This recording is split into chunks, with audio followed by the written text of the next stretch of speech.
বিসমিল্লাহির রহমানির রহিম।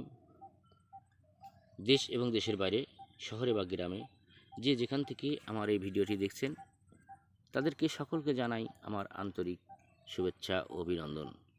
আমি একজন কৃষক মানুষ, লতি কচু বাড়ি এক চাষ করি। এটা লতিরাজ বাড়ি এক। এটা অত্যন্ত মোটা জাতের লতি এবং খুব মানসম্পন্ন একটি কচু। আপনারা হয়তো দেখতে পাচ্ছেন, আমি দেখানোর চেষ্টা করছি।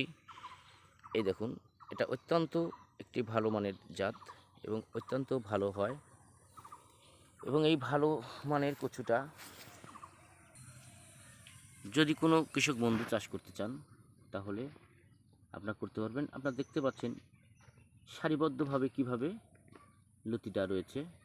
প্রত্যেকটি সারিতে, প্রত্যেকটা জায়গাতে একই পরিমাণ লতি রয়েছে। এই লতিটা আমি প্রতিটা সারি দেখানোর চেষ্টা করছি। দেখুন, প্রতিটা সারিতে একই রকম লতি কিন্তু রয়েছে। এই দেখুন, আমি আর একটা লাইনে যাচ্ছি, যে এক লাইন করে দেখাচ্ছি তাও নয়, প্রত্যেকটা লাইনে এতে একই মানের লতি রয়েছে। তাই বেশি কিছু দেখাতে পারছি না, কারণ জমির আলিতে বসে আমি এটা দেখাচ্ছি। এই দেখুন, একটি গাছে এই দেখেন গাছ ফুরে ফুরে লতি বাড়ায়। এই দেখেন, ফলো করে দেখুন, গাছের খালি নিচে থাকে না লতিটা অত্যন্ত প্রত্যেকটা ডাগুর ফুঁড়ে ফুঁড়ে বাড়াবে। এই দেখুন, প্রত্যেকটা গাছে গাছে দেখা যাচ্ছে, তাই হয়তো মাটিতে একটু কম দেখা যাচ্ছে। তাই যদি কোনো কৃষক ভাই এই চাষটা করতে চান এবং কোনো মতামত থাকে, কমেন্ট করবেন।